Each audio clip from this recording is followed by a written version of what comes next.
좌우 옆분과 인사 나눕니다. 사랑합니다. 축복합니다. 인사합니다. 네. 우리가 신앙생활을 하면서 가장 목표로 삼아야 될 것이 무엇이냐라고 한다면 여러 가지가 있겠죠. 여러 가지 있겠습니다만은 저는 그 중에 우리 신앙 안에 살아가는 사람들의 가장 목표가 예수님을 닮아가는 것이다라고 볼 수 있습니다. 우리가 하나님의 자녀가 됐으면 하나님의 자녀가 반드시 예수님을 닮아가도록 되어 있습니다.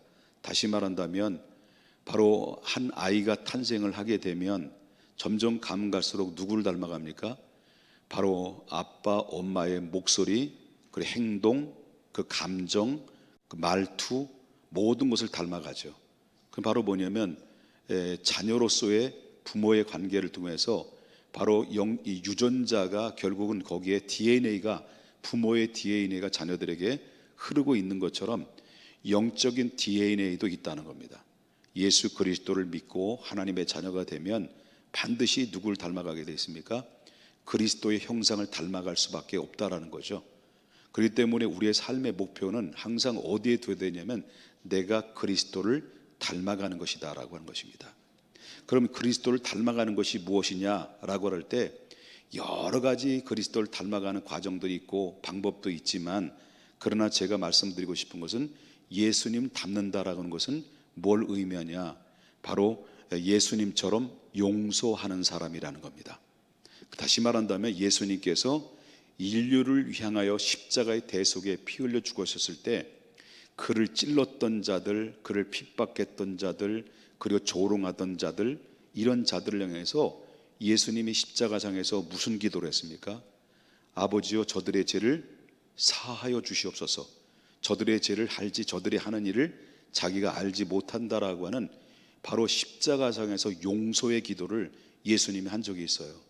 그것은 바로 뭐냐면 사랑의 극치요 용서의 극치다 라고 볼 수 있는데, 우리가 믿음의 사람들에게도 가장 중요한 것은 바로 예수님처럼 우리도 용서하는 법을 우리가 배워야 된다라고 하는 것입니다.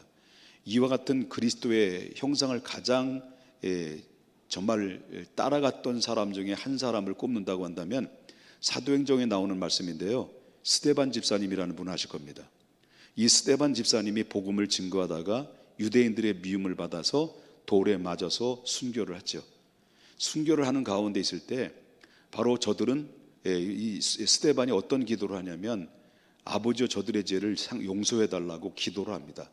그래서 아버지 하나님 앞에 저들의 죄를 용서해 달라고 스데반은 그들이 자기를 향해 돌을 던지고 핍박하고 죽이는 그 사람들을 위해서 용서를 하고 기탄 없이 순교를 했던 사람이 누구냐? 스데반이라는 것입니다.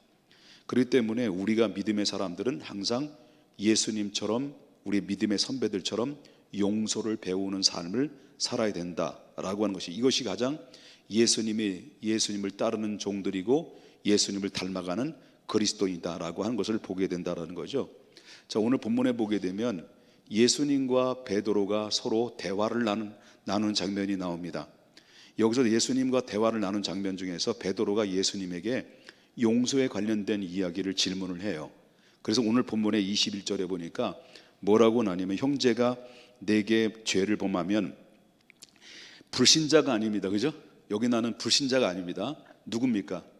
형제라고 그래요. 형제가 내게 죄를 범하면 몇 번이나 용서해 주리까? 7번까지 하오리까? 라는 질문을 해요. 그럼 베드로가 7번까지 용서하리까? 라고 하는 질문을 예수님 앞에 던진 이유가 뭘까요? 자기 나름대로 사람을 용서할 때 7번까지만 용서해도 대단한 용서라고 바로 이 베드로는 자부심을 갖는 용서의 개념에서 얘기했다는 거죠. 그런데 예수님께서는 뭐라고 대답합니까? 22절에 보니까 22절에 7번뿐만 아니라 7번씩 몇 번이라는 거죠? 바로 7번씩 70번씩 아니죠. 70번씩 7번을 곱하라는 거죠. 다시 말한다고 한다면 다 곱하면 어떻게 됩니까? 490번입니다. 이 490번인데 이 490번을 용서하라는 말의 의미는 바로 뭐냐면 용서할 때까지 용서하라, 그 얘기예요. 무한대로 용서하라. 예수님의 가르침이 바로 그겁니다. 베드로 입장에서 볼 때는 7번 용서하는 것이 대단한 줄 알았는데 예수님의 대답은 뭐예요? 아니다. 7번을 70번을 더 곱해서 더 490번까지 용서를 해야 된다. 이건 바로 뭐냐면 무한대의 용서를 하라고 하는 예수님의 말씀이라고 하는 것입니다. 자, 이때 예수님의 용서에 대해서 이렇게 이야기를 하고 난 다음에 그 다음 절부터 쭉 나오는 말씀을 보게 되면 베드로에게 비유로 이 용서에 관련된 이야기를 예수님이 해요. 그 비유로 했던 것이 바로 뭐냐면 어떤 주인이 있었어요. 주인은 아주 부자입니다. 엄청나게 부자입니다. 한마디로 재벌 같은 부자죠. 근데 그 주인에게는 많은 종들을 거느리고 있었는데 그 중에 종들 중에서 한 사람이 어떻게 하다 보니까 그 주인에게 바로 얼마를 받냐면 10,000달란트를 빌린 거예요. 10,000달란트를 빌렸는데 10,000달란트를 갚을 능력이 없는 거예요. 그 10,000달란트가 어느 정도의 그 가치가 있느냐라고 그럴 때 오늘날 우리나라 돈으로 환전을 하게 되면 약 33억 원, 얼마요? 약 33억이라고 하는 금액이에요.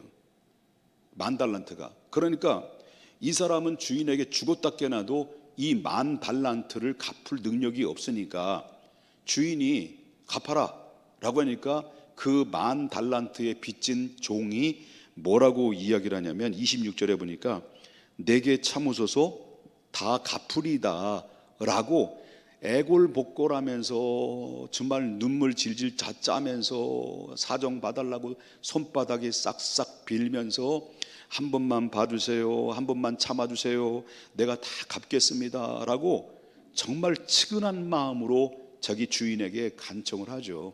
한번 기회를 더 달라, 여분을 좀 달라 라고 했을 때 그 주인 아저씨가 너무 좋은 분이에요. 너무 좋다 보니까 너무 불쌍한 거예요. 측은한 거예요. 돈은 많이 있어요. 그렇기 때문에 10,000달란트 그까이 거 뭐 그 주인의 입장에서 볼 때는 껌값 같은 거예요. 껌값. 뭐 줘도 안 돼, 있어도 그만이고 있어도 없어도 그만인데, 그래서 이 사람이 너무 불쌍하고 측은히 여겨서 이 주인이 그 10,000달란트를 싹 탕감을 해버린 거예요.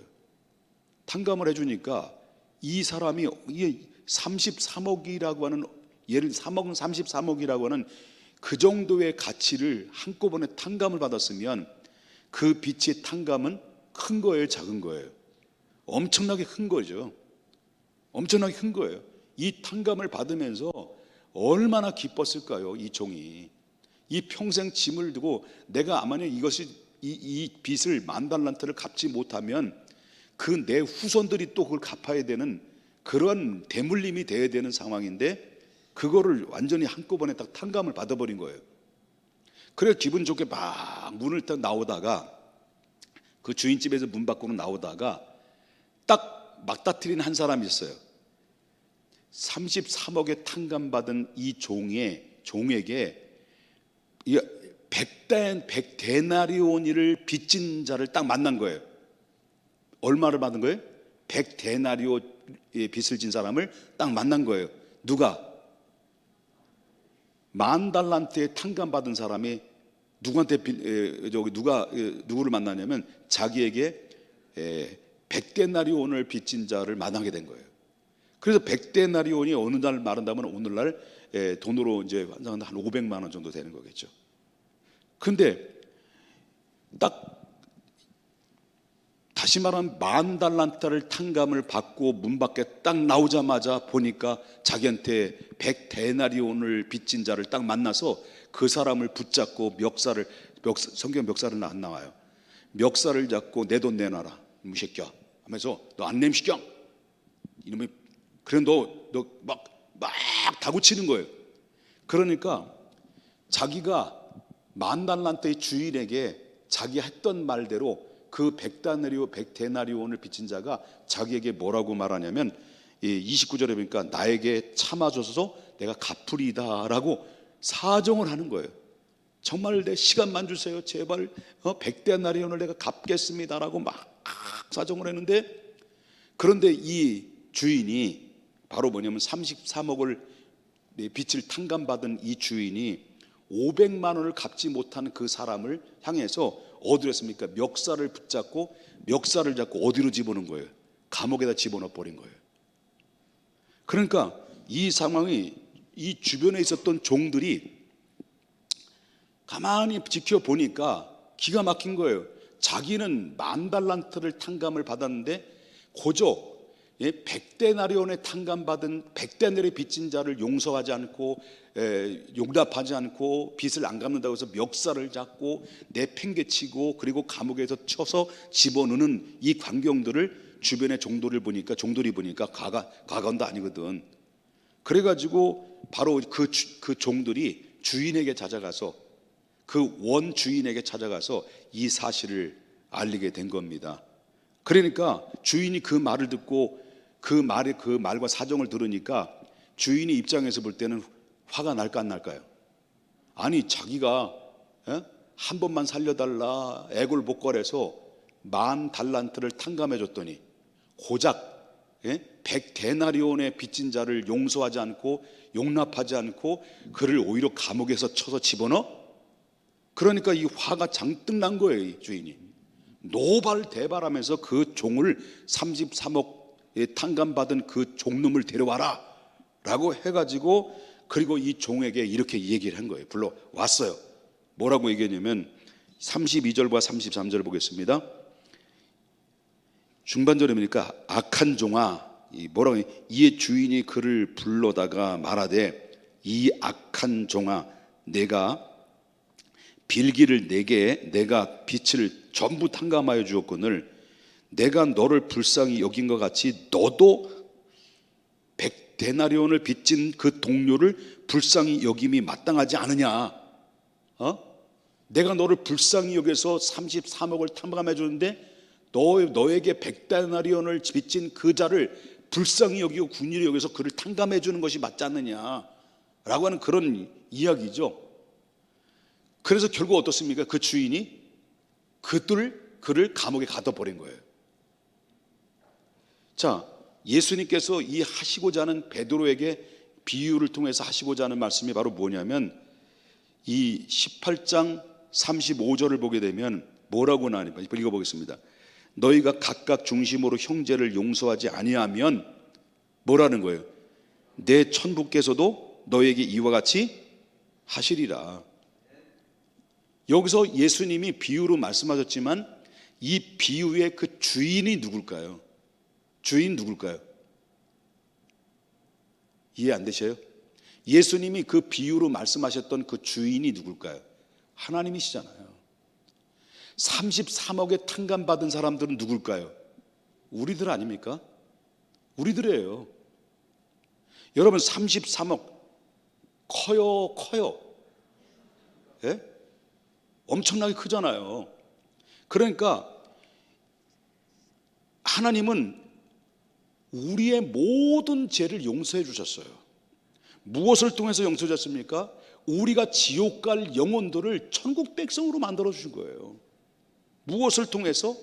예수 그리스도의 십자가에 내어주고 우리를 모든 죄악의 빚을 탕감시켜 주시고 여러분 우리를 구원해 주셨어요. 그 큰 죄를 용서해 주셨어요. 그리고 우리에게 정말로 엄청난 지옥의 백성에서 천국의 백성으로 우리를 옮겨 주셨어요. 여러분 이것보다 더 큰 탕감이 어디 있겠냐는 거예요. 우리에게 이거보다 우리가 큰 탕감을 받은 자가 누가 있겠냐는 거예요. 어마어마한 거죠. 여러분 33억이 문제입니까? 100억이 문제입니까? 1000억이 문제입니까? 한 영혼이 천하보다 귀한 영혼들인데 나 한 사람을 천하보다 귀한 영혼으로 보시고 예수님의 십자가 내주고 우리를 용서해 주시고 천국 백성으로 삼아 주신 것이 이게 얼마나 큰 빚을 탕감해 주신 겁니까? 이게 얼마나 큰 은혜를 받은 자들입니까? 우리가 그렇잖아요? 그렇잖아요. 그렇죠? 얼마나 큰 용서를 받은 자들입니까? 그런데 큰 죄악에서 탕감받은 우리가 형제가 아니면 자매가 그 지금 작은 죄 하나를 용납하지 않는다고 한다면 어떻게 된다는 거예요? 하나님도 내가 용납하지, 작은 허물과 작은 죄를, 내 형제 중에서 작은 허물과 내 작은 죄를 내가 용납하지 않는다고 한다면 하나님이 누굴 용납하지 않는다는 거예요? 용납하지 않는 나를 하나님 용납하지 않을 것이다라는 거예요.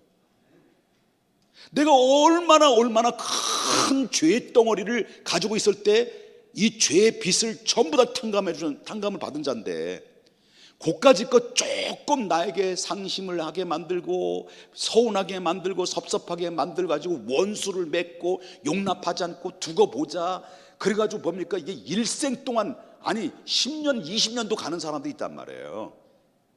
예? 그것을 풀지 않으면 내가 너에게 33억의 탕감을 했던 것을 내가 다시 물어가지고 너를 감옥에 쳐서 집어넣겠다, 그것이에요 오늘. 이거예요.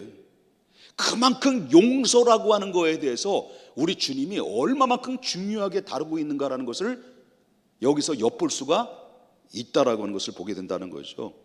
그렇기 때문에 이 말씀이 의미하는 바가, 그렇다면 우리가 왜 용서를 해야 될까요? 용서를 해야 될 것은 바로 뭐냐면, 우리가 하나님께로부터 큰 죄를 용서를 받았기 때문에 우리도 용서해야 된다는 거예요. 큰 용서를 받고 작은 용서를 베풀지 못한다고 한다면 바로 뭐냐면 어떻게 됩니까? 주인으로부터 받은 용서가 어떻게 됩니까? 취소도 될 수도 있다. 그 경각심을 우리 예수님께서 말씀하신 거다라고 하는 것입니다. 그렇기 때문에 주기도문에도 이런 예잖아요. 바로 우리가 우리에게 죄 지은 자를 사해 준 것처럼 우리도 죄를 어떻게 한다는 거예요? 사해달라고 기도를 하잖아요. 바로 그 원리예요. 아멘입니까? 두 번째는 왜 용서해야 됩니까? 용서하는 자가 용서받는 자보다 더 축복을 받아요. 그렇기 때문에 그렇습니다. 여러분, 용서를 하지 않으면 가장 큰 피해를 보는 사람이 누구냐면 용서하지 않는 그 당사자예요. 일생 동안 괴로운 거예요. 일생 동안 마음이 평안하지 않는 거예요. 여러분, 남을 미워하는데 행복한 사람이 있습니까? 남을 용서하지 않는데 행복한 사람이 있습니까? 남을 원수를 갖고 내 마음밭에 늘 미움과 온갖 그런 이 마음속에 섭섭함과 이런 원한을 가지고 있는 사람들에게 행복이 있습니까? 기쁨이 있습니까? 감사가 있겠습니까? 없는 거예요. 없는 거란 말이에요. 열만 바치지. 그러니까 용서하지 않으면 가장 피해를 보는 그 사람은 바로 뭐냐면 용서하지 않는 그 당사자가 피해를 받아요. 그리고 또 어떤 때는 나만 혼자 오해를 해서, 당사자들은 몰라요. 내가 왜 어떤 일인지 잘 모르는 거예요. 자기 혼자 뭘 쌓는 거예요? 태산을 쌓는 거예요. 태산을 쌓아가지고 그것이 바로 뭡니까? 나중에는 뭡니까? 폭발이 되면 결국 누구만 무너져 버려요? 나 자신만 무너지는 거예요. 이게 바로 용서하지 못한 자들에 대한 마지막 결론이 바로 뭐냐면 스스로 무너져서 스스로 바로 행복을 빼앗기고 하나님의 주신 축복의 기회를 놓쳐버리는 경우들이 얼마나 많이인지 몰라요. 그렇기 때문에 용서하지 못하면 괴로운 거예요. 그래서 우리가 용서해야 되고 용서도 받아야 된다라고 하는 것을 믿으셔야 됩니다. 여러분, 요셉 아시죠? 요셉은 형들의 미움을 받아서 노예로 팔려나갔어요. 애굽으로 팔려나갔을 때 형들이, 우리 인간적으로 볼 때는 억울하잖아. 아니, 형들이 다 짜고 자기를 노예로 팔아 넘겼어. 그리고 자기 원인도 모르게 노예로 팔려나가서 먼 타국에 가서 종이 돼버린 거예요, 신분이. 그러니까 마음속에 얼마나 응어리가 있고 형들에 대한 미움과 악한 감정을 가지고 있었겠냐는 거죠. 그런데 성경을 어디를 봐도 바로 원한을 품거나 그리고 악한 마음을 가졌다는 말이 없어요, 요셉에는. 그리고 여러분, 보디발의 집에서 보디발의 아내에 의해서 억울한 누명을 뒤집어 썼어요. 그리고 감옥으로 들어간 거예요. 감옥에 들어가 있으면서도 불구하고 이 요셉은 보디발의 아내를 향해서 뭐 칼을 갈거나 어떤 원한을 갈거나 그냥 죽이겠다 뭐 어떤 그런 마음속에 그 분노를 가지고 있었던 적이 없어요. 여러분, 그가 총리 대신이 됐어요. 13년 만에 총리 대신이 됐어요. 총리 대신이 돼가지고 이제 자기를 팔은 자기 형들을 만나게 됐어요. 만났을 때 이 하인들을 시켜가지고 나를 팔아넘긴 저 형들을 당장 데려시켜, 그렇게 해가지고 나를 억울하게 감옥살이를 만들게 만들었던 저 보디발의 아내를 전부 다 데려시켜 할 수 있는 그 자리까지 올라간 거예요. 총리가 대신이 됐으니까 얼마든지 칼자루를 가지고 자기가 원한을 가지고 있는 원수들을 척결시킬 수 있을 만한 위치까지 올라갔어요. 그런데 요셉은 그들을 용서했어요. 그들을 사랑했어요. 그리고 품었어요. 그런데 놀라운 사실은요, 결과가 어떻습니까? 결과는 요셉은 축복을 받았어요. 용서에 의해서 그는 축복을 받았는데, 성경의 천지 창조 이야기보다도 요셉에 관련된 이야기가 더 훨씬 많이 창세기에서 언급될 만큼 요셉은 축복의 주인공이었습니다. 그 비결이 어디 있습니까? 용서에 있었어요. 용서하면 용서하는 자가 더 위대한 거예요. 용서하는 자는 더 용서받는 자보다 더 축복이 되는 거예요. 그렇기 때문에 우리는 어떤 사람들이냐면 예수님을 닮아가는 사람들이에요. 예수님처럼 용서해야 우리는 누굴 닮아가는 겁니까? 예수님을 닮아가는 겁니다. 아멘입니까? 자, 왜 용서해야 될까요? 내가 용서하면, 자꾸 용서를 하다 보면 뭘 깨달아요? 주님이 나 같은 죄인을 바로 용서하신 그 심정을 우리가 알 수 있는 거예요. 심정을. 여러분, 용서하는, 물어보겠습니다. 용서한다는 게 쉬워요, 어려워요? 말 같지가 않은가 보죠? 여러분, 남을 용서한다는 게 쉬울까요, 어려울까요? 어렵죠? 어려운 거예요. 여러분, 용서하기까지는 각고의 고통이 있어요. 뼈를 깎는 아픔도 있어야 돼요. 어떤 때는 모멸감도 느낄 수 있어야 돼요. 어떤 때는 수 없는 욕과 비난도 받을 수 있어야 돼요. 그럼에도 불구하고 용서하는 것은 바로 아픔이 따라요. 고통이 따라요. 그러면서 우리는 뭘 알 수 있냐면, 하나님이 예수님을 통해서 우리를 향한 사랑하는 마음과 용서하는 마음을 하나씩 용서하는 마음을 풀을 때마다 그걸 느끼게 되는 거죠. 여러분, 부모는 자식을 얼마나 사랑할까? 여러분, 부모의 사랑은 논리적으로 파악이 안 돼요. 부모의 사랑은 연구를 해서 부모의 사랑을 알 수 있는 건 아닙니다. 부모의 사랑은 바로 상상한다고 해서 부모의 사랑을 알 수 있는 것도 아닙니다. 여러분, 자식이 부모를 사랑하는 유일한 것을 깨달을 수 있는 것이 바로 뭐냐? 부모의 사랑을 깨달을 수 있는 유일한 방법이 딱 하나가 있는데, 그것은 바로 뭐냐면 자기가 부모가 돼보는 겁니다. 그리고 자식을 놔보는 거예요.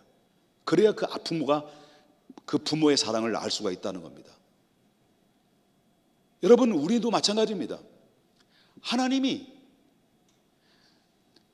입장에서 볼 때는 바로 우리 이 세상을 다 쓸어 엎어서 갈아엎어도 시원찮을 만큼 이 세상에는 죄악의 관영에 있어요. 벌써 하나님은 이 세상을 다 쓸어버릴 만큼 바로 죄악에 관영되어 있고 인간의 마음에 빗배되어 있는 이런 상태 속에 있어요. 그럼에도 불구하고 하나님은 지금까지 참고 계시고요. 기다리고 있어요. 왜 기다리고 해요? 아직도 구원받아야 될, 용서를 받아야 될, 하나님 그리스도의 이름으로 용서받고 하나님의 자녀가 될 백성들이 아직도 많이 있기 때문이었습니다. 이게 아버지의 마음이에요. 아버지의 용서하고자 하는 마음이에요. 여러분, 우리가 솔로몬이 이야기했던 이야기를 기억할 수 있어요. 솔로몬은 잠언서 19장 11절에 잘 들어보세요. 노하기를 더디하는 것이 사람의 슬기요 허물을 용서하는 것이 자기의 영광이라 했습니다. 노하기를 더디하는 것이 사람의 슬기라고 그랬습니다. 또 허물을 용서하는 것이 자기의 영광이라고 그랬어요. 이게 바로 잠언서 19장 11절에 나오는 말씀인데요. 이 용서한다는 것은 누구의 영광이라는 거예요? 자기의 영광이라는 거예요. 그렇기 때문에 용서하는 것은 자기의 영광이고, 용서받는 이에게도 영광이고, 그리고 뭡니까? 누구에게도 영광이냐면 하나님께도 영광이 되는 거예요. 다시 말한다면 바로 노하기를 더디하는 자, 반대로 노하기를 자주 하는 자, 노하기를 자주 하는 자에게는 바로 용납이 없는 거죠. 그러기에 하나님이 영광이 사라지는 겁니다. 자기의 돌아올 영광의 목도 사라지게 되는 겁니다. 그렇기 때문에 사랑하는 여러분, 용서해야 된다는 거예요. 용서해야 된다. 자, 여러분 저를 똑바로 쳐다보십시오. 좌우 옆분 가서 한번 인사 나누고 그 다음에 저를 보십시오. 목사님이 아무리 허물이 많다 하더라도 용서하노라 하고 한번 하십시오. 자, 옆에 있는 분 인사합시다. 내가 당신을 용서합니다. 옆에 분도 인사합니다. 내가 뭔 죄를 졌길래. 여러분, 용서한 만큼 행복해집니다. 용서한 만큼 자기의 영광이 됩니다. 용서한 만큼 용서하는 그 대상자도 영광이 되고 하나님도 영광이 된다는 것을 기억하면서요, 미워하지 말아요. 그리고 마음속에 여태까지 품고 있었던 미움의 대상을 한 번씩 하나님이 나의 큰 죄를 용납하신 그 용납받은 탕감받은 넉넉한 마음으로 나에게 작은 죄를 짓고 있는, 나에게 섭섭하게 만든, 나에게 고통을 안겨줬던, 나에게 지금 아직도 괴롭게 되는 그 대상자를 바로 그를 품고 용납하면, 여러분, 우리가 모든 멍해로부터 벗어나고 새로운 2020년도의 행복의 꽃길을 걸어가는 놀라운 꽃게가 아닙니다. 꽃길을 걸어가는 행복한 결과가 반드시 임하게 되리라 믿습니다. 기도하겠습니다.